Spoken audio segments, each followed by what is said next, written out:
Hello, everyone. Today I have Dr. Simeon Hein here to talk about experiencer support. He was recommended by Jules to come talk to us today. Can you please introduce yourself to the people watching? Oh, sure. I'm Simeon Hein, and my background's in sociology. Um, I came across some of these topics after taking a remote viewing class in 1996, and witnesses started coming to those classes, and I started hearing more and more about some underlying hidden phenomena that these NASA employees and contractors had encountered, and it sort of got me interested ever since in really pursuing these topics and finding out more about what people have experienced and what is being covered up that people are experiencing. And my understanding is that you provide support to people who have anomalous experiences. Is that correct? Right, we do have a cryptid Bigfoot Zoom group for experiencers, and that's been going since October of last year.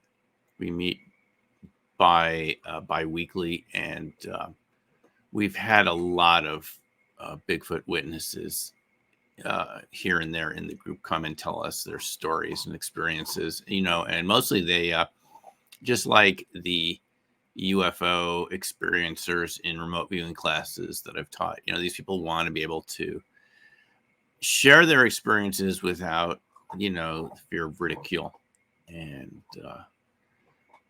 ostracism and sort of what they sort of expect they're going to get if they share this with society in general. So we have our Bigfoot uh, group, and people. Not all the witnesses I know have felt comfortable enough to come forward, but some of them have, uh, and uh, and then we can all talk about it. I think when people share their experiences of these anomalous phenomena, it's anomalous compared to what we officially believe is real. Then I think they seem to lighten up a little bit. I think it's good for them to share these stories rather than just keep it sequestered and try to forget about it, which is often what happens with these types of encounters. People don't want to think about it again, and they delete the photos and everything to try to get the memories out of their minds. What are the things that you're seeing in terms of the psychology of people who have an anomalous experience? A lot of it has to do with not even knowing how to talk about it. Um, it it's society's made up of consensus, and we don't have any consensus on these phenomena. So everyone's sort of without larger discussion. Everyone who experiences this is on their own, unless they find a group like ours or somewhere they can go. They don't have anyone to talk to. Uh, the experiences can be so strange that you don't even know who to share it with, and that's why a lot of people prefer to forget about it. It's underreported. I think these experiences are underreported. Like a woman I know who lives in the Boulder area was hiking up in Rocky Mountain Park, and she said like a 10-pound rock came between her and her friend vertically, uh, and knocked the friend over just from the wind pressure. And as she said to me, um, who do you tell this to?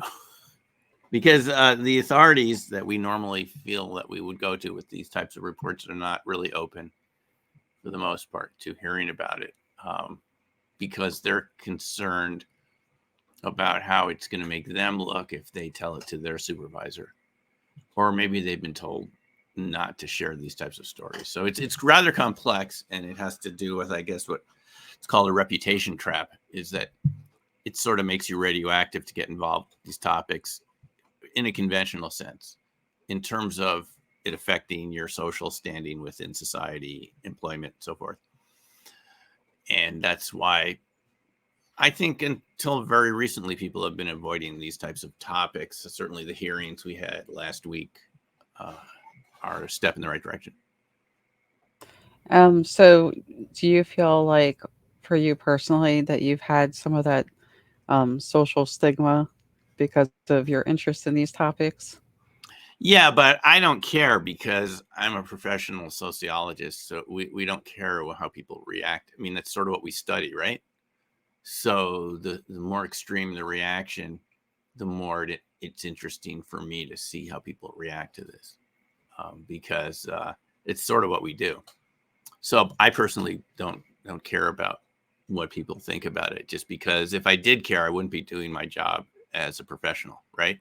Mhm. My Yes. job is to tell the truth, and it's not a popularity contest. And then you learn this a long time ago in grad school, so that part of it doesn't bother me at all. Um, and it's getting better every day with more of this evidence coming out in congressional hearings and so forth. It's As people have said, all of a sudden, those of us who are interested in studying these topics, we're not on the defensive like we might have been even a year ago. Where it's up to the people that don't think these phenomena exist to explain it away after you have this official testimony from witnesses like we've heard in recent weeks. So the stigma doesn't bother me, but for ordinary people, the giggle factor will keep them from sharing that, and that means we have kind of a type of bias in our understanding of these phenomena. It's underreported because there's stigma attached to it, and it's as Ron Westrom calls it, it becomes a hidden event. It's happening, but it stays hidden, and this is something I learned about a long time ago from my talking to my grandmother, who was in Nazi Germany with her husband and family, my father, in the 30s, when anti-Semitic Nuremberg laws were getting passed, one at a time, slowly, as she put it. And the thing that's stuck out to me, and I interviewed her when I was about 20 for an oral history project for college in history. And the thing that stuck out to me was the gradual nature, how people can be marginalized, even by neighbors, people that you thought you could depend on, will slowly begin to remove you from their lives and create a type of marginalization. And so that was my first experience with a witness, and it had nothing to do with UFOs or anything strange. It's strange enough within society to have that type of uh, you know uh, really extreme racism and genocide, basically. uh, so that is sort of the model I've always used for this, is that the people who are on the victim side of it, who are being targeted, those are the people that have fewer and fewer places to go to talk about it, because the mainstream, even neighbors, friends, and so forth, will begin to, as my grandmother said, look the other way when they see you on the street, to avoid, because they're thinking about their social standing within society, so they make a decision not to recognize people they've known for a long time. My grandfather, by the way, in Germany, was a medical doctor. He made house calls, and for those people to start ignoring you after you had saved their lives, that's quite some contrast there, right? So that's sort of my background on it, and I see the same thing happen to these types of witnesses, is that they don't really have anywhere to go. When they go to the authorities, they're told they saw a weather balloon, or if it's Bigfoot cryptids, they saw a bear or a pack of dogs or something like that. And those people, those law enforcement professionals, are also under pressure to toe the line. Forest service workers and so forth. I've heard this from many of them, that they are told they'll lose their jobs if they even talk about what they saw. So that means this builds up over decades of witnesses, just like we've seen with the UFO testimony that we had recently. So, from the sociology point of view, do you think things are shifting towards being more open about these conversations about what people are experiencing? I do. I really do. I think it's what's happening is exactly what should happen. Um, it it needs to be, the people who've experienced this, there's probably thousands of them, and I was told even at the hearings, the UAP hearings last week in the House Oversight Committee, there are witnesses that canceled at the last minute after getting phone calls from NASA or Pentagon or something. So there's pressure being exerted to toe the line, but I think in general, the modern world moves in the direction of transparency. I just think that's the nature of it. It's the technology we have to communicate, new forms of, media, what's called social media. And I think that it just like you can't hide the UFO reality, is Hal Puthoff told us in 2018 in the Las Vegas meetings of the SSE IRVA organizations. He said there's just too much sensor data. It's getting increasingly hard to hide this. There's too many, the sensors are getting sharper and sharper, more of them out there, satellites, planes, the types of radar that they have now that they might not have had 20 years ago, and other types of vehicles that work in fleets to monitor the air and the atmosphere and the whole battlefield environment. So all these sensor systems pick up these objects. So I think Hal was right, but I think that applies to a whole range of phenomena. It just gets increasingly hard to hide it. And I think that it just comes out eventually, which is the right thing for it to happen. It's the nature of at least our society, is to talk about these things, right? And to make progress, to extend civil rights to more and more people, groups of people. That's really the history of the U.S. And I think it just keeps going. And the more people, powers that be try to suppress it, the more those people who've experienced it react and start organizing. And this is the result, is that you end up with congressional hearings. And I think eventually the information comes out one way or another. You can't really suppress it. The more you try to push it away, the more the witnesses will feel compelled to tell their stories. Do you feel like more people are coming forward at this point to share their experiences than ever? Yeah, I do, because I get calls from friends now saying, Simeon, what's going on with these UFO hearings? People are calling me, asking me, so I'm calling you. And these are people I've known a long time who know what I'm interested in. And it just, it's a slow, gradual change, but this is the nature of scientific evolution. If you look throughout the history of society and history of science, this is the direction it ends up going in, is that there's a change all of a sudden. You call it a paradigm shift, whatever you'd like to think about it, but it gathers momentum, and it can spiral out of control of the status quo. And as it does, it gets easier and easier for witnesses and people who've experienced this to feel like it's okay to tell their stories. And it's not just the witnesses, it's people like me who need to have open minds to these phenomena too. I heard about, for example, Bigfoot encounters from my remote viewing students who came to my classes in Boulder. And they would tell us over lunch what they had seen or what had come up to their house or something like this. And it wasn't like I didn't believe them, but it took a while for the momentum to build within my own thinking to realize this is something that I needed to pay attention to. Because when you just hear one case here and one case there, as Stanton Friedman would say, you put it in a gray box in your mind. It's not like you don't believe it, but you don't know how to think about it, right? Especially if we don't have good theories of what people are encountering, whether it be UFOs or other types of phenomena. And so there's a slow change with researchers to, I'm sure I'm not the only one to, just using Bigfoot as an example, and other types of cryptids. People who've had professional training are not trained to believe in these sorts of things or really be that open to it when it's just one witness here or there. But when they start coming forward and you start to see the connections between their stories,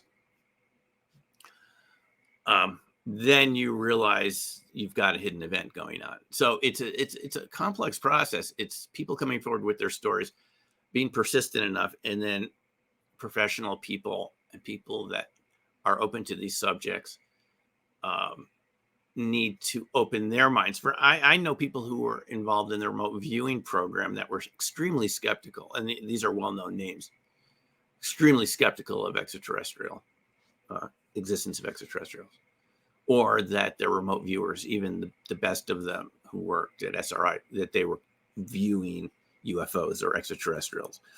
So people that can be open-minded in one way could be easily closed-minded in others. And the only solution to this is more and more information, more facts, repeat, consistently over years, for even thick-skulled people like me to start seeing things that people have been telling me that I'd heard it, I just couldn't quite connect the dots. It's I'll just give you a real example. This researcher, Stan Gordon, in his book about Pennsylvania, and I've interviewed him on my YouTube channel. I mean, for the longest time, I could not connect UFOs with Bigfoot. Because my conception of Bigfoot, just as an example, was of some sort of relic ape or something. So how would that be connected to an advanced technology like UFOs? And Stan Gordon, even though I talked to him many times at conferences, it was really going through case by case in this book, Silent Invasion. You begin to see how they're connected and why they show up in the same areas. And you realize your thinking about it wasn't correct. They're not separate phenomena. They're at a similar frequency or something like that, whatever the explanation turns out to be, right? But I mean, when I got involved with UFOs 20 years ago, I would not have imagined why Bigfoot would be connected, why people see them in the same place at the same time, same fields. I mean, it's right. It's kind of mind-boggling because we don't really understand what we're dealing with. So, okay, so that's the thing is it's witnesses feeling safe enough to come forward and professionals having open enough mind to realize they don't even know totally what's going on. And I have to admit that even in my own case, even right now, I'm still updating my sense of reality based on what I read in the data. I asked Stan Gordon the other day in the interview I did with him, when did you first started hearing about Bigfoot in UFO cases and close encounter UFO cases in southwestern Pennsylvania? And he said 1965. It's a long time ago. But it took, I mean, even someone like me I consider myself open-minded, it took quite a while until recently. I wrote my book, Dark Matter Monsters, about that. But it took a while to understand the physics behind it, why they could be connected, So it's lots of things going on, lots of moving parts here. I think that's what I'm trying to say. And it's witnesses and the people that should be studying this. And then it moves to the mainstream, I think, when we're organized enough to present our case. And I think that's happening right now in Congress.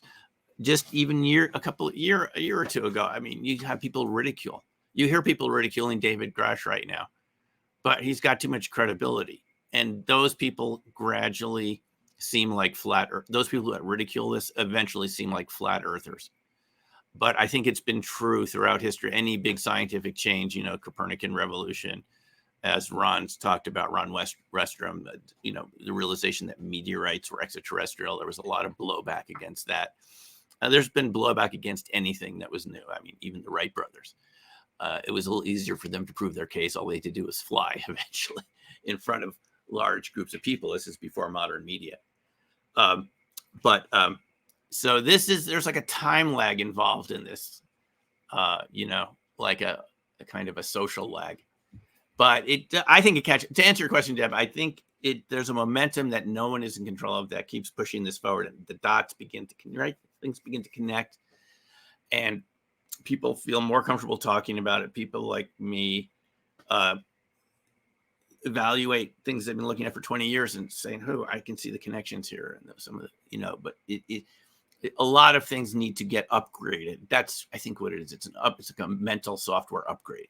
And we can't blame this on the government or anything. This is, each of us has to take time to look at the data and have open minds. And because I've encountered very close-minded people, as I mentioned, who were very open-minded in one way, but you'd try to get them to another topic and they would just totally close down about it. So it's something that happens one person at a time. And that's how I think about disclosure. It's not just the government admitting what it knows, because the government's made of people. It's sort of one person at a time, growing and feeling more comfortable with the unknown and engaging with it and not worrying about the consequences. And eventually, I think it flips and people actually get rewarded for talking about this. And you can see a lot more activity, like on Twitter, for example, about UFO phenomena. People realize that it's a positive thing to be involved with, and you're discovering things. We're all discovering this together. And so that's how I think it works. It's just kind of a large scale. And there's a lot of, I guess what I'm saying is there's a lot of moving parts that we don't see moving, but they move day by day for all of us. Do you think that so it's gone from basically risk to reward for people to come forward and talk about it now? Not totally. And the only reason I'm saying that is I'm listening every day to people who are involved in the current effort to get the US government to get moving on this issue and to do its own investigations going back 80 years. And they say even to this day, people are being told it could adversely affect your career if you're active service in the military. And for other people, they are afraid to come forward because of the NDAs that they signed. They feel that there could be reprisals against them from the federal government. They're literally afraid of this. Benefits and being taken away and lawsuits and all this. But say the So, yeah. average person, the ones that are not going to have NDAs No, I put think in. the average person is getting more up into this. And I'm just judging this by the people that come up to me in coffee shops who've known me for a while, who thought the UFO topic was kooky. I mean, you would laugh if you heard some of these conversations I've had with academics in coffee shops and people I've gotten to know over years, here in Boulder. And they come up to me now like, Simeon, is this real? What's going on? They see it on Fox News. They finally see, everyone has these anchor points in their lives, a podcast, a YouTube channel. For older people, it'd be TV shows and news, right? And when those anchor points start talking about it without the giggle factor, they realize these viewers need to realize they need to take it seriously. So it's sort of gradually shifting. So I think for the average person, we could probably verify this if we looked at one of those Google search tools that shows us keyword popularity. That would be a way to verify this. But that's my feeling about it. Just people I talk to, people I've known for a long time. I don't impose my beliefs on other people, but they know what I study. And they are calling me up or asking me, hey, what was going on with those congressional hearings last week? Is this real?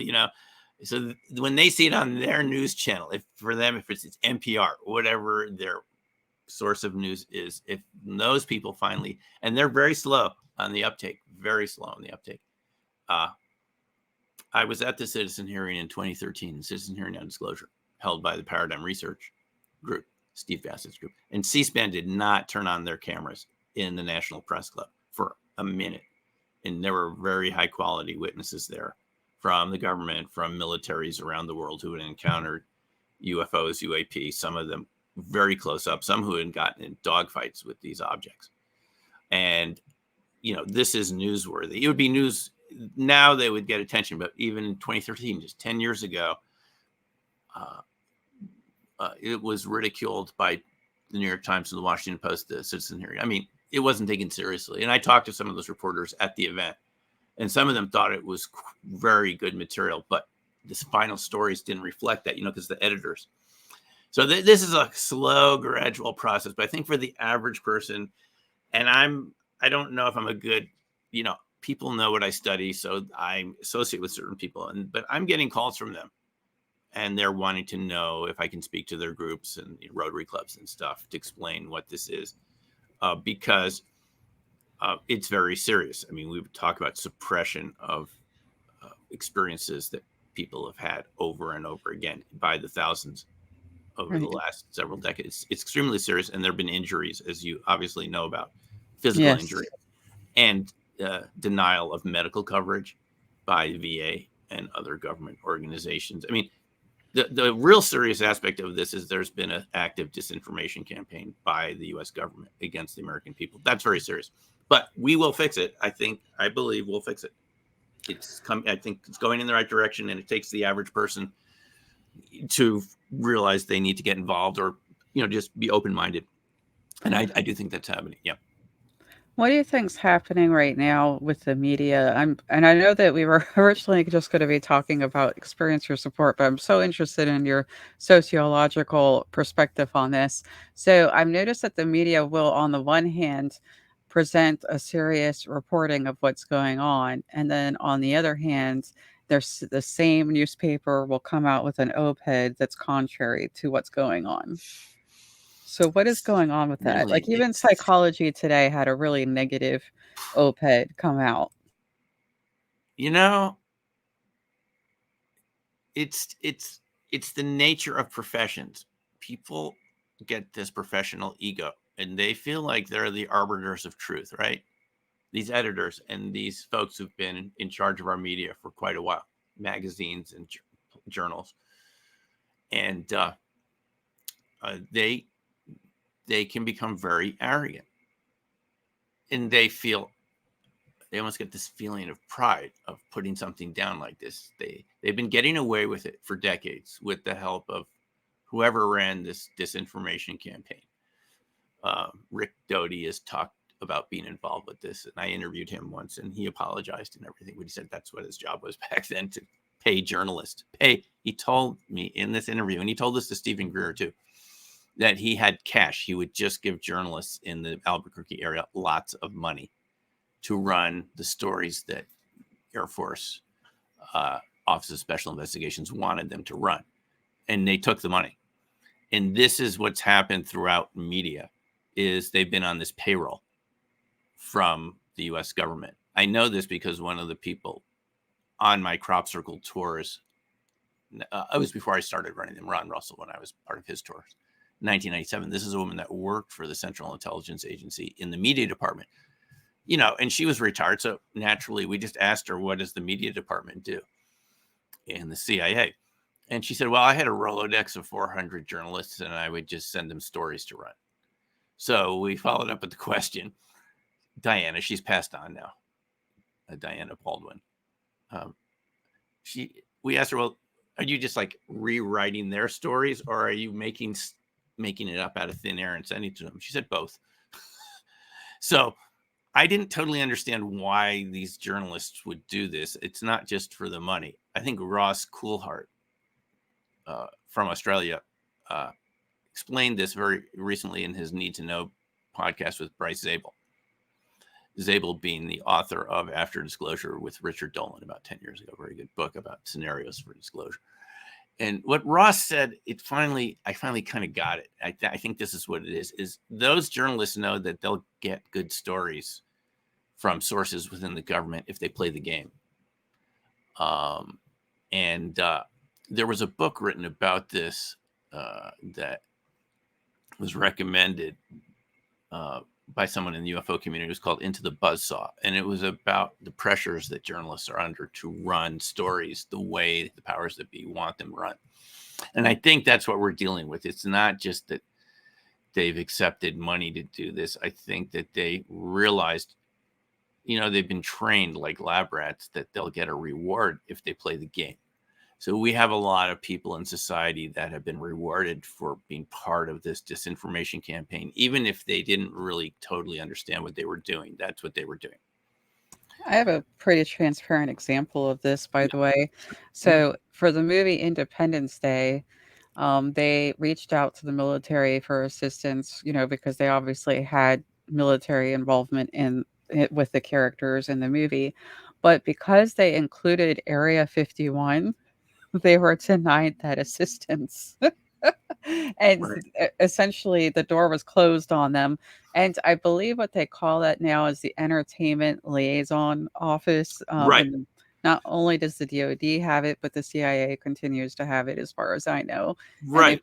been involved with several movies. But yes, they were That's not given help. with the Right. movie.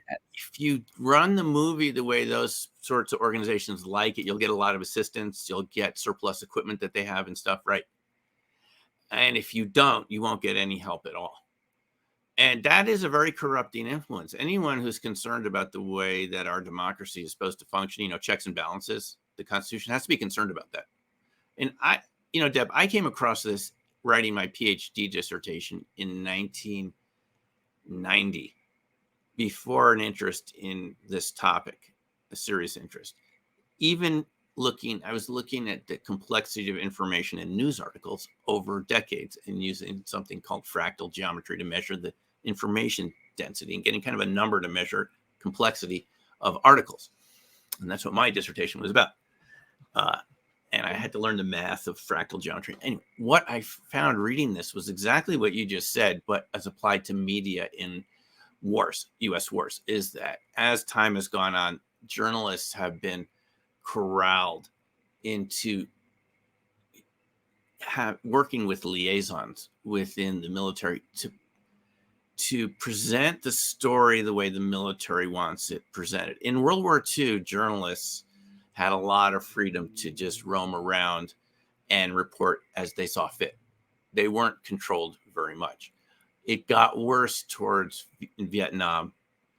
And then in the Iraq war, the military said, that's it. We're not having any more dissent coming from journalism. You won't get access to any information unless you write the articles the way we want you to, right? So what's the net result of that? We had, a war against Iraq on pretenses that were completely false, weapons of mass destruction, right? We've all admit now there were no weapons of mass destruction. It was one source that made this up. One Iraqi dissident source, who knows how much he was being paid to say this. And we spent trillions of dollars to get rid of Saddam Hussein when he had no weapons of mass destruction. And that is an example of what can happen when the media stops doing their job and everyone says we have to get the weapons of mass destruction. And then finally we have hearings and we find out that there were none, and there was no reason to invade Iraq. And so what we're talking about are deeper issues that have to concern all of us in terms of how our democracy functions, if the checks and balances are checking and balancing the way they're supposed to, and if the media, which is sort of like a fourth branch of government in a sense, does their job correctly to make sure that we have transparency, that we have the facts, right? Now, we have not had the facts on these UFO encounters, on the phenomena, but you go back all the way to Project Sign at Wright-Patterson Air Force Base, and they were concerned about what they were dealing with in 1947. And all we know at the time that had happened mostly was the Roswell incident. And even you can read the reports of the engineers from Wright-Patterson. It wasn't Wright-Patterson Air Base at the time; it had another name, but that complex in Dayton, you can see their inner conflict. They concluded it was extraterrestrial in 1947, 48. The engineers, these are not bureaucrats back in Washington. These are the nuts and bolts people that reverse engineered German and Russian aircraft, and they were saying they thought it. And that report was destroyed. And we were never shown what they said. And then it became another Project Grudge, right? You know the history of all this. Yes, an estimate of the situation was a Yeah, report that was never found, and it was told to us by one of the people that was part of Project Blue Book when he wrote his book. His name is Rupolt, right, and he informed us that that report had been written, but of course it was destroyed. right. And eventually leads to a whitewash called Project Blue Book, which, I know people that worked in Project Blue Book, and they, their job was to pick up the phone and make it look like the Air Force was interested, and they just were filing the reports away, never to be seen again, in filing cabinets, leading finally to the Condon report just up the hill from me in Boulder here, where Edward Condon admitted even before he was done that they were just going to make it look like a scientific study, right? But he had already reached the conclusion that there wasn't anything of significance going on here. Even after the incidents at Minot, and Maelstrom Air Force bases with the nuclear missile tampering, how you could say it had no defense significance and it Yeah. wasn't worth scientific inquiry when flights of missiles are being taken offline in multiple northern tier ballistic missile bases. So so Condon was, again, another player in this what we're talking about, where he wanted to get his security clearance back. It had been taken away for his interest in quantum mechanics. He had to go in front of the HUAC meetings in front of the Congress in the 50s, McCarthyism. And Hmm. he was accused of having an interest in quantum mechanics. Believe it or not, I think he was a pioneer in quantum tunneling and a friend of Einstein. And even he got his security clearance stripped away and he wanted it back. That's one theory of why he cooperated. But the point is, we haven't had objective studies of this. It's just been this disinformation. Well, anyway, no society can get away with that forever of creating fiction. Eventually it catches up with you. And I mean, it caught up with the Soviet Union, East Germany, those organizations, political cease to exist. They're just based on so much falsehoods and lies. They can't survive their own corruption, if you know what I mean. And Right. that infects this society too, unfortunately. I mean, don't take my word for it. This is what David Grush is telling us and other witnesses like him. And so that's where we are with it. So, to go back to your question, I mean, I think it's getting easier for people to talk about, and we're seeing that the media haven't done their job, and we're still, even if you're reading articles, I think you can say Psychology Today. I mean, you're gonna get that, but they'll be replaced by younger, more open-minded people eventually who will look at this more objectively, I think. Yeah, I believe the recent polls have us at least 56% of people in the United States believe in UFOs, at least. And the number keeps rising. I want to say it's higher. And I think they had a pretty high number for the number of people reporting having seen a UFO. So, like, statistically, you're seeing more open mindedness in that regard.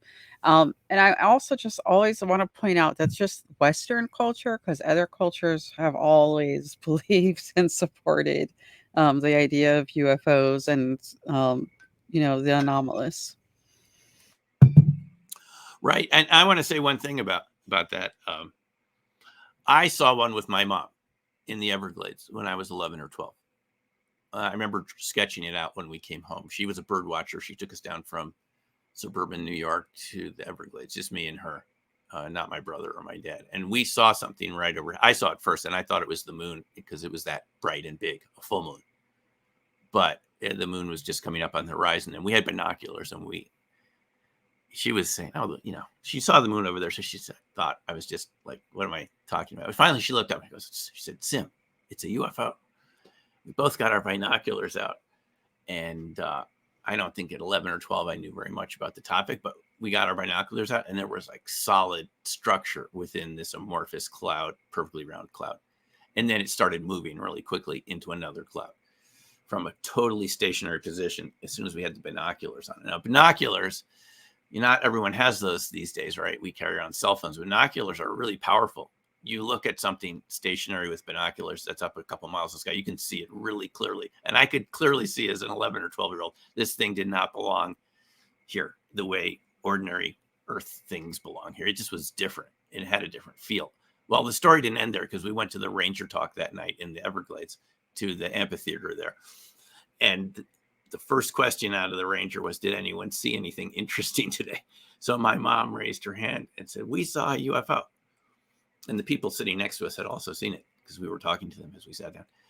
And then the ranger, now this is what I think got me ticked off even at that age. The ranger did not want to talk about it. She just changed the subject and said, did anyone else see anything today that they want to talk about? She just totally ignored my mom. And my mom went up to her after the talk. By now there was a blackout. And my mom said, no, we really saw something. And I think the ranger, just made some disparaging marks. Like, people see all things all the time and they have, it's usually Venus or something like this, misidentifications of Venus or flocks of birds. My mom did not buy it for a second. And I still remember that as a very young person in 1973 or 4. So that, I think, showed me at a young age that authority doesn't really deal with these subjects very well. They're just going to deny it because they don't know what it is either. So,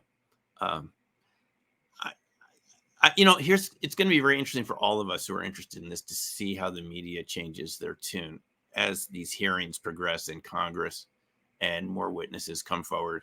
If this progresses, if this continues to grow, which I think it will, I don't think you can put the genie back in the bottle at this point, because now everyone wants to have those witnesses who were at the hearing last week, Graves, Fravor, and Grush, hear what they have to say, especially Grush, in a more, in a secure facility where they can hear all the information he said he couldn't share publicly. And I think there's too many congressmen and women and senators involved in this now to, because they're getting so much blowback from the Pentagon, and you can see they're really ticked off when they're talking about this. They're being told not to pursue this, and they're getting frustrated. So I think it's going to build, and I think it'll be interesting for all of us to see how long do the Psychology Today magazines of the world keep the same old story we've heard for decades, making fun of it, and why do old military people believe in little green men, sorts of thing, as I heard after the Citizen hearing. I think it'll change, and it does change. There's a lot of cynicism, Deb, around this. Mm-hmm. You've heard it. You might feel it sometimes, like nothing's ever going to change this, right?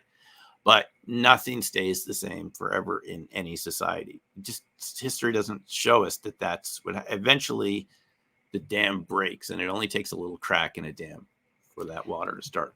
And I think we have the crack in the dam. I'm just going to say that. I think I could be wrong, but I think we have the crack in the dam that's going to grow, and it's going to take the dam down. Well, what would you recommend for any medical or mental health professionals watching this to help the people that come to them as this dam breaks, or the people that they're in their lives that are essentially going to be coming forward? Yeah, no, it's a great question, because I've encountered so many witnesses who they tell me their stories and they don't want me to repeat it, or they don't want to come forward. I'm sure a lot of other UFO investigators are in the same boat, right? Is people come to you, they tell you their stories, and they say, I signed security agreements, so I can't come forward publicly. And these people are really, they've been suffering from this. So mental health professionals and therapists, they need to improve their game. And I can say that because I know some of these people. They've come to my Bigfoot Cryptid group. I know 2 psychiatrists in Texas who contacted me because they wanted to know if their patients who had encountered Bigfoot, Dogman, for lack of a better word, various types of cryptids, right? If these people were delusional or suffering from some sort of mental disorder. So they asked me, as one professional to another, and I said, no, people really experience this. We don't have good names and vocabulary for describing what they saw, but the experiences and reports are too consistent, year in, year out, decade out, going back to Native Americans. It's too consistent. They're really experiencing this. It's happening. Because that's the first reaction of psychological professionals, is to wonder if they're dealing with a mental disorder. And I remember even reading in the DSM manual, going through it, seeing that belief in UFOs was a type of part of the schizotypal spectrum of disorders, right? Sort of the range of schizophrenias. Well, it's a little hard to argue that now. And the DSM manual has to get revised every now and then because it's very arbitrary in what it considers to be a mental disorder. And I understand how they see it as sort of like, fantasy thinking and so forth. But that doesn't mean the phenomenon itself isn't real and that real pilots are really experiencing this, right? Because the net effect of that is when pilots experience this, they don't want to talk about it to their flight supervisors, even military or civilian pilots, because they'll get taken off the flight line. They'll have to do psych evaluations, and it could hurt their career promotion. So they might talk about it with other pilots, but again, it's really hushed up. So mental health professionals and therapists need to read about this and stop staying within a very limited genre of literature that, albeit, is very comfortable as a professional to stay within those blinders, because you're the one in charge. I mean, you're the one that the patients come to for help, and you can be very arrogant about it and say, oh, they're suffering from a mental disorder or type of schizotypal, syndrome. But you have to do what I've done and many other people have done. You need to start reading. Okay, get books. You don't have to believe all of them. It's not very expensive. You can get these in Kindle form, right? Start reading these types of books. I had this book for about 10 years before I actually started reading it, because I could not compute the Bigfoot and UFOs. It took me this long.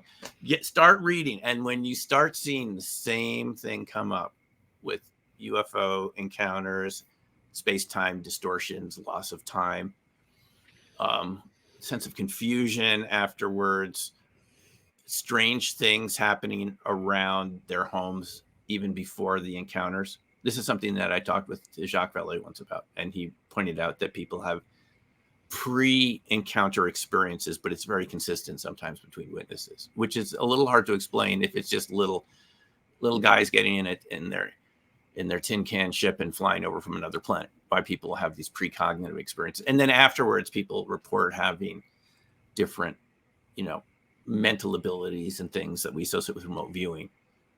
Because we're dealing with a different type of physics here, this would all make sense if that's what we're dealing with. So I think that's what these people need to do. Now, there's a very good movie that came out recently about Bigfoot called A Flash of Beauty, Bigfoot Revealed. And the last half hour of it is devoted to talking to mental health professionals and hypnotherapists. And what they point out in that movie, and they get into this really well, is that not only do people have defense mechanisms and have like PTSD as a result of these types of encounters with Bigfoot, Sasquatch, or other cryptids, that our minds are very good at forgetting things even the next day. Literally, that could be some of the time loss, is that the defense mechanisms in your consciousness are deleting the event because you don't even know how to think about it, right? Right. The trauma is severe enough that you're not going to remember it at all without the aid of hypnosis.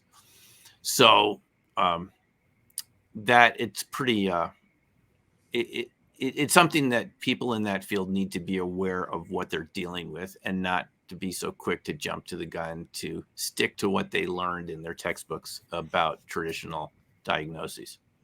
Right. I wanted to jump to that comment about fantasy proneness, just briefly, because I also have seen some articles about that, how they correlate people who have seen a UFO with fantasy proneness.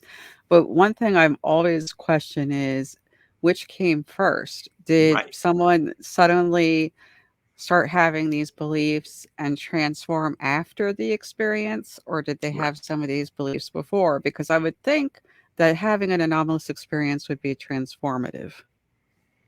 Exactly right. Yeah, which came first? It's too easy just to correlate them, but correlation isn't causation, right? And maybe their experiences led them to have a broader range of perceptions. Like, let's take a current example of this: Skinwalker Ranch. We have that book from James T. Lukatsky and Keller and Knapp, Skinwalkers at the Pentagon, right? And about how all the DIA analysts, some of them battle hardened, go out to Skinwalker Ranch in northern Utah, Uintah County, right? And they encounter cryptids and strange orbs and, this type of coherent matter, as I think about it, which has different properties than ordinary matter that we're around. But it follows them home, as Lukatsky says. That's his way of thinking about it, right? He calls it the hitchhiker effect. They begin to see these same creatures in their backyards in suburban Maryland, and then moves on to their kids' friends, and they haven't talked about it with their kids, but the kids' friends start seeing these creatures and so forth. So which came first, right? And I think that's a good question. And it's also possible that people that are more, maybe more right-brained or something like that, and I'm talking about this as someone who's been involved with remote viewing, people that are more actively engaged in their imagination might have a broader range of perception to see things that many adults who've gone through the typical social conditioning that we go through, maybe they are deleting it from their perception. In other words, these sorts of people that might be considered farther out on the spectrum of schizotypal disorders actually might be just more perceptive. Not, there may be an advantage to that type of open perception for some people, right? It's called the limit, this idea of subliminal and the limit and the threshold of consciousness. And we deal with this in remote viewing, is to kind of raise that limit up a little bit, or move it so that things that are just in the unconscious, now you're a little more conscious of them and you can write it down. So those people may have had experiences like you're saying, Deb, and maybe whatever their mental states, which might be different from what's considered ordinary, might have some advantages in perceiving more of a multidimensional reality than typical people do. So they might be perceiving more of reality, and that's why it's connected. And that actually could have a benefit for them to perceive more of what's there. And this is why you have children seeing things like this who are less conditioned. So to go back to your question from 5 or 10 minutes ago, mental health professionals, and again, I know some of them from the Cryptid Bigfoot Zoom group that we have.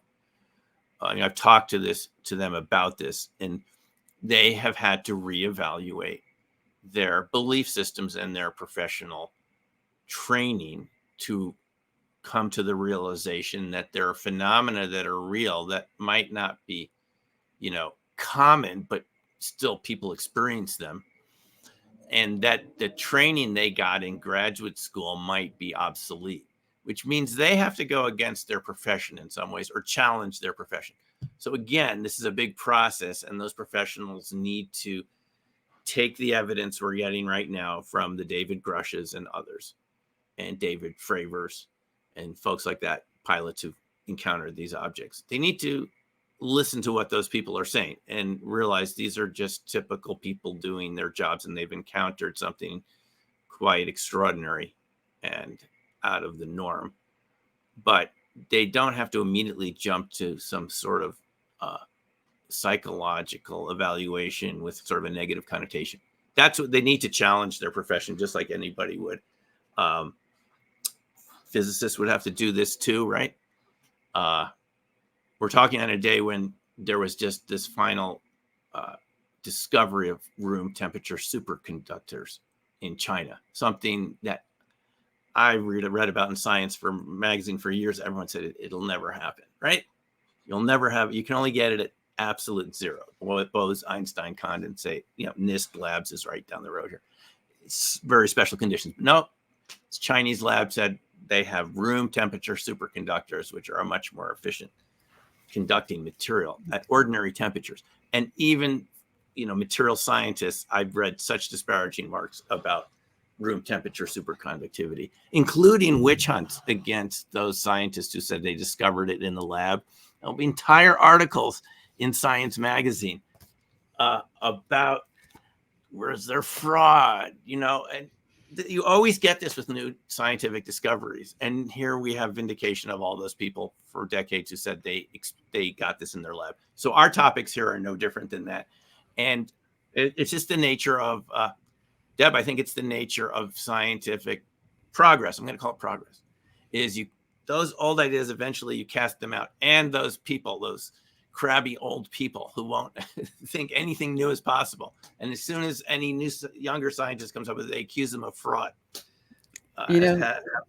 John O'Bacris in Texas, who reproduced the Fleischmann-Pons cold fusion experiments. He's also an electrochemist, John O'Bacris. They had launched 3 investigations against him for fraud because we know it can't be real, so he must have made it up. Anyway, you get the point. Yeah, actually, it's worth saying that I was just thinking today after watching a thing on Netflix about killer robots, by the way, about Hmm. how far we've come in my lifetime. And of course, my dad, who preceded me by a good many years, I won't say how many, he talked about, when computers were accessed with basically a cassette player, that they were so big that they were the size of a building. Right, right. And Yeah, now, I carry a computer around in my hands that in the like there was like that movie, I think it was 1984, the idea of having an image on the wall was considered really futuristic when you were talking to someone through an image. But now, we're at a very different place where, our technology is rapidly increasing and improving constantly. So, yeah, our society is changing in that regard very quickly within my lifetime. For those who are younger listening, yeah. I used to have a record player in my house, and it wasn't like a remade one, it was the original one. And I used to use cassette tapes and VHS tapes. And yeah, my computer didn't have color, my first computer. So Yes. things are Under the rapidly monitors, changing. yes, they were amber or green. Yeah, that's how quickly it can change. And I worked in Vienna in 1989 at a joint Soviet American Research Institute set up by Brezhnev and Nixon, IASA, International Institute for Applied Systems Analysis. And I applied to their Young Scientists summer program, and I got in.